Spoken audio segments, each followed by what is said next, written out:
जी viewers, welcome back healthy morning. हम बात कर रहे हैं मेडिकल बेनिफिट्स ऑफ फास्टिंग पे, और अभी हम बात कर रहे थे कि आइडियल सहरी और आइडियल इफ्तारी पे भी बात नहीं हुई, उस पर भी अभी हम बात करते हैं।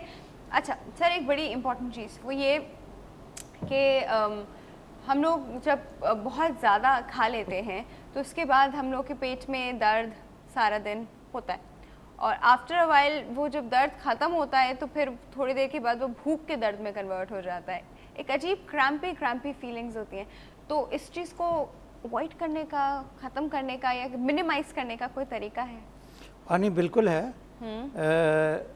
अगर आप मसरूफ़ रहें, उस पर ज़्यादा तवज्जो ना दें, माइंड डाइवर्जन मैं सारा दिन ऑफिस में, मुझे भूख नहीं लगती, मैं लंच ना करूं तो आई डोंट माइंड, मतलब पता ही नहीं चलता कि मैंने लंच भी किया, इतनी मसरूफियत रहती है। छुट्टी वाले दिन घर में जो है खाना ज़्यादा हो जाता है, तो वो ये फ़र्क पड़ता है कि इफ़ यू आर बिज़ी तो उसको आप कर सकते हैं और थोड़ा सा रेस्ट कर लें, और दूसरी एक्सरसाइज, मतलब थोड़ी सी वॉक कर लें, उससे भूख कम हो जाएगी। हाँ, रोजे के बीच में एक्सरसाइज, देखिए नहीं, रोजे के बीच में it's not ideal thing, already dehydration हो रही होती है। नहीं, it's not ideal thing, it's not ideal thing. रोज़े के दरमियान की नहीं बात कर रहा, लेकिन मैं वैसे बात कर रहा हूँ कि ये जो कॉन्सेप्ट है कि रोज़ा आ गया और इसमें हमने फ़िज़िकल एक्टिविटी नहीं करनी, दैट इज़ रॉन्ग। रोज़े के दरमियान, रोज़े के महीने के दौरान भी आपको फ़िज़िकल एक्टिविटी जो है वो रूटीन जारी रखनी चाहिए, उसका टाइम थोड़ा सा अलग है, वो मैं आपको बाद में अब अपना रूटीन बताऊँगा कि इफ्तारी के बाद का क्या होगा। लेकिन उसका बेस्ट तरीक़ेकार वही है, उसको अवॉइड करने के लिए कि आप अटेंशन अपनी डाइवर्ट कर दें। और बिलीव मी, ये जो क्रैम्प हैं ये थोड़ी देर के लिए रहते हैं, 1-2 घंटे के लिए, 1 आधे घंटे के लिए, उसके बाद बिल्कुल काम हो जाता है। हाँ, और ये जो कॉन्सेप्ट है हमारा कि शायद भूखे रहने से बहुत ज़्यादा वीकनेस हो गई, कमज़ोरी हो गई, दैट इज़ रॉन्ग कॉन्सेप्ट। बिल्कुल इसके अंदर सेहत को कोई नहीं। 10-15 घंटे फाका रहने से जिस्म को कुछ नहीं होता। स्टारवेशन इज़ डिफरेंट, वो तो कई दिनों का फाका हो। Human can survive without food for 7 days। Absolutely, absolutely. 14-15 घंटे से क्या फ़र्क पड़ना है, जो वो 7 दिन तक आपको कुछ नहीं हो सकता है ना? बिल्कुल बिल्कुल। बल्कि शाम को मेरी तो अपनी ये होती है कि दोपहर को लगती है 1-2 घंटे, 1 आधा घंटा भूख, शाम को उसके बाद वो ख़त्म हो जाती है। ब्रेन गेम है हमारा। Absolutely, absolutely. अच्छा सर, एक बात, अक्सर लोग सैरी नहीं करते, you know, they don't get up for it. वो रात को ही 12 बजे अपनी सैरी करके खा के सो जाते हैं कि ये हमारी सैरी है, सुबह हमसे उठा नहीं जाता, सुबह हमसे खाया नहीं जाता, तो हम लोग रात को इस तरह खा के सो जाएं। ये भी एक तरीका हो सकता है? वन मील इतना हैवी के कुछ और खाना ही सही है। मेडिकल पॉइंट ऑफ व्यू से तो इसमें कोई कबाहत नहीं है कि अगर आपने देर से खाना खाया है और सैर होकर खाया है तो आप उसको स्किप कर सकते हैं। लेकिन रिलीजियस पॉइंट ऑफ व्यू से थोड़ा सा ये है कि सहरी बहरहाल हुक्म है, ज़रूरी है। चाहे आप एक खुरमा ही खाएं, जो लिखा हुआ है कि खुरमे से मुराद एक खजूर खा लिया आपने, 1 गिलास पानी का पी लिया, ये बेहतर है। अच्छा सर, एक और बड़ी इम्पॉर्टेंट चीज़, हम लोग सहरी के लिए स्पेशल चीज़ें लाते हैं, खजला, फेनी और ये जो चीज़ें होती हैं, ट्रेडिशन है, यू नो, जब रमज़ान आता है तो लोग इस तरह के गिफ्ट पैक बना के लोगों के घरों पे भी देते हैं। तो ये चीज़ें कितनी बेनिफिशियल हैं? बिल्कुल नहीं, बल्कि नुकसानदेह हैं। जो कि हमने जो सारी मेहनत की हुई होती, सारे दिन की फाके की, उसको अपना ज़ाया कर देते हैं। तो ये जो हमारे यहाँ मिथ है कि नहीं, रमज़ान के रोज़े से, भूख से जो आप कमज़ोर हो जाएंगे, उसको कंपनसेट करने के लिए ये चीज़ करनी चाहिए, that is wrong concept. In other word, उसका फ़ायदा जो है वो ज़ाया हो जाता है। मतलब अपना होना तो ये चाहिए कि रमज़ान के अंदर चीज़ें सस्ती हो जाएँ।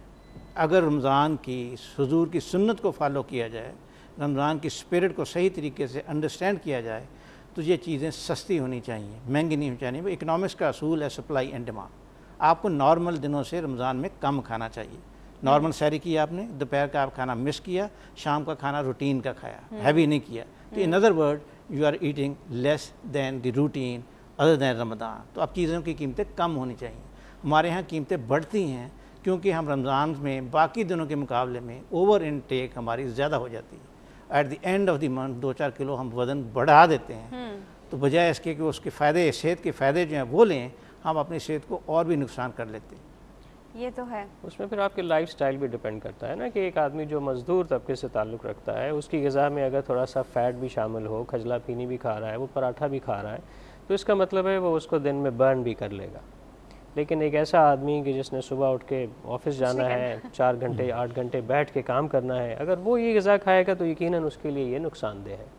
تو ایک ہی اصول ہم سب کے اوپر جو ہے نا وہ لاگو نہیں کر سکتے. یہ جو انڈیویجول ویریشنز ہیں ڈپینڈس کہ what you do, what kind of a job you do, how much physical activity you take, تو اس پہ ڈپینڈ کرتا ہے. اچھا سر، یہ کھجلا پھینی ہوتا کیا، اس میں ہے کیا، یہ کیا کس طرح کی چیز ہے؟ اس میں بیسیکلی تو میدا ہوتا ہے، اس میں صرف میدا جو میدا ہے، اور اس کے علاوہ جیسے ڈاکٹر صاحب نے بالکل صحیح فرمایا کہ جس طریقے کے آئل میں یہ بنائی جاتی ہیں اس کو چینج نہیں کیا جاتا، ایک ہی کڑائی میں بار بار اس کو تلا جاتا ہے. وہ تو جب تک کالا نہیں ہوتا تیل تب تک چلتا ہی رہتا ہے. وہ پھر جتنا فیٹ کانٹینٹ زیادہ ہوگا غذا میں اتنا وہ دیر سے ہضم ہوگی.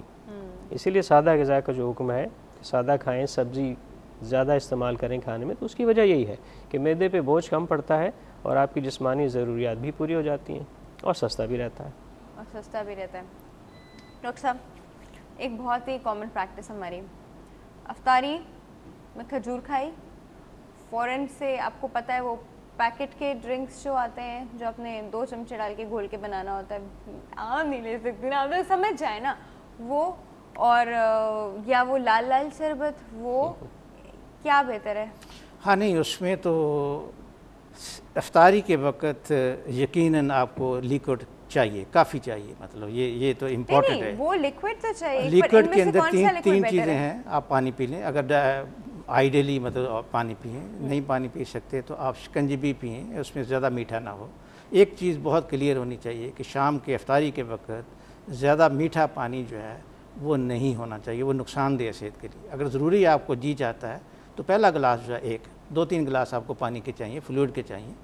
زیادہ پہلا گلاس جو ہے اب آپ شکنجی کا لے لیں، اس میں ہلکا سا میٹھا ڈال لیں، دودھ لے لیں، اب لسی لے لیں، جوس لے لیں، fresh juice is better than the canned juice جو ہے یہ کوئی صحت کے لیے نقصان دہ ہے.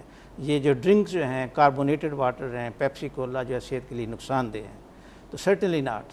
3-4 چیزیں. تو وہ کھانا نیچے نہیں جاتا، آپ نے 2 پکوڑے کھائے وہ یہاں رک گئے جب تک آپ نے کاربونیٹڈ ڈرنک کا سپ نہیں لیا. ٹھیک ہے، اگر آپ کو اس کا چسکا ہے، ضروری ہے تو 1-2 سپ لے لیں.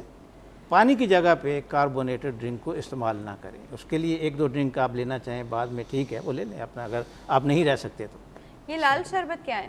لال شربت جو ہے اس میں بہت زیادہ روح افزا بھی ہے، شربت شیری، بہت ساری چیزیں. نام نہیں لینا چاہیے ہمیں، ٹھیک ہے. لیکن سرٹنلی کوئی بھی لال شربت جو ہے یہ نقصان دہ ہے رمضان میں. بالکل جو ہے اس کو کم سے کم، اگر آپ بالکل نہیں رہ سکتے تو تھوڑے سے میٹھے کے ساتھ تھوڑا لے لیں ٹیسٹ کے لیے. پانی کی جگہ پہ شربت پینا سب سے زیادہ نقصان دہ ہے رمضان کے مہینے. اس میں کوئی غذائیت نہیں ہے، ریڈیلی اویلیبل شوگر ہے. آپ کو کاربوہائیڈریٹ چاہیے لیکن کمپلیکس کاربوہائیڈریٹ چاہیے، آپ کو سیریل چاہیے تاکہ وہ تھوڑا سا زیادہ ٹائم لے، دیٹ از ہیلدی. جو ریڈی میڈ شوگر ہے وہ نقصان دہ ہے آپ کے لیے، وہ بالکل اس کا استعمال کم سے کم کرنا چاہیے. صحیح، اوکے ٹھیک ہے. اب آپ اس طرح سے کیا بتائیں آپ کو کہ نہیں لینے والے ڈرنکس بھائی نہیں لینے، لیکن وی کانٹ ہیلپ اٹ کیونکہ